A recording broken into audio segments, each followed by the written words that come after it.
Everyone, sorry for the lack of fancy intro today, but my editor is doing a rebuild on his computer setup, so he wasn't able to do the editing.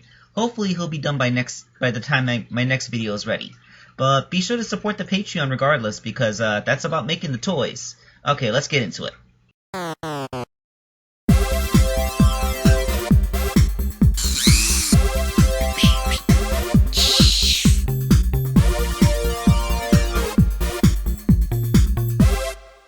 Hello out there, this is Wake Angel 2001, coming at you with another commission custom.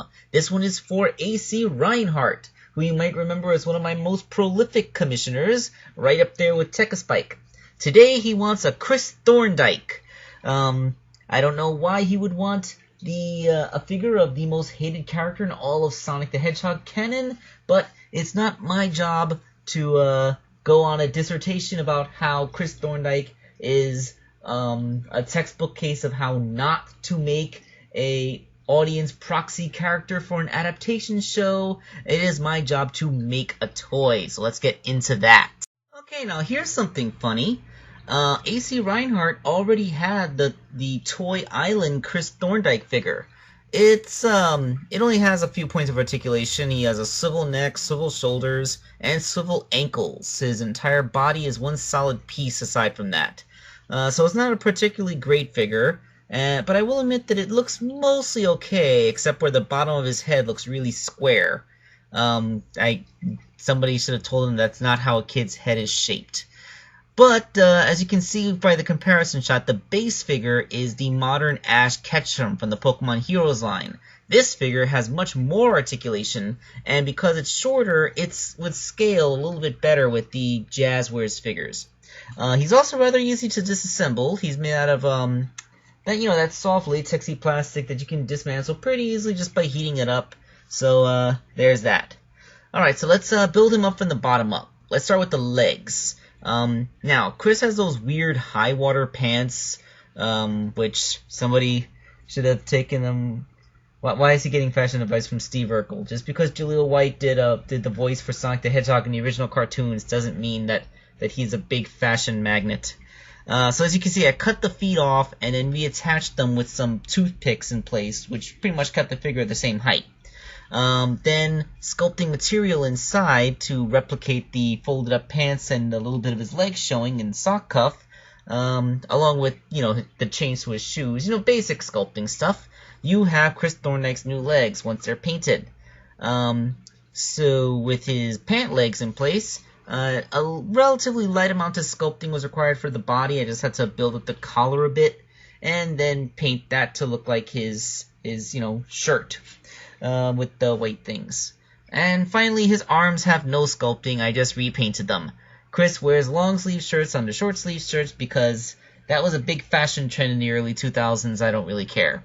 Alright, so let's move on to the head, which is, aside from the feet, where most of the sculpting came in. As you can see, I've already removed Ash's hat. And then I sculpted on a dome over what was underneath because Ash needed to look like he had a skull cap still. No pun intended. So with the head re-rounded, I wanted to practice sculpting the hair before I would commit to using the epoxy. So here is some Super Sculpty, which does not harden unless you bake or boil it. So it's perfect for this kind of stuff where you can practice making a sculpt without it being permanent.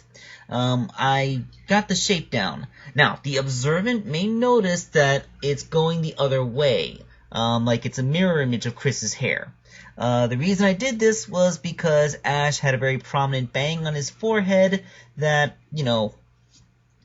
if I had sculpted Chris's hair the way it properly went, then like Ash's bang would come out from under it and it would look weird and I'd have to paint over it and it just wouldn't look right because it would still be a bump on his forehead. So I just mirrored Chris's hair and I really don't think that many people care.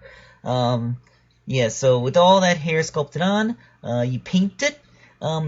This guy still looks so much like Sora from Kingdom Hearts. Is there anything original about Chris's character? I mean, come on.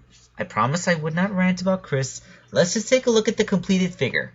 Alright, so here is a comparison shot of the completed figure next to the original Toy Island figure.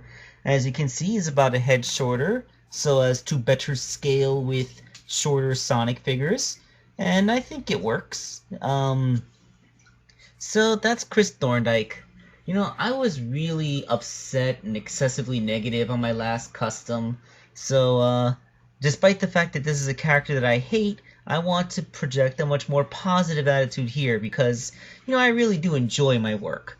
So, you know, with Chris done, you know, that's Chris Thorndike. I mean, what can I say? Do you really want me to say good things about him? I mean, there isn't enough. Nope, can't bring myself to come up with anything witty. It's Chris. He's done. Thank you all for watching this video, and, well, the next custom should be up soon, I hope. See you next time.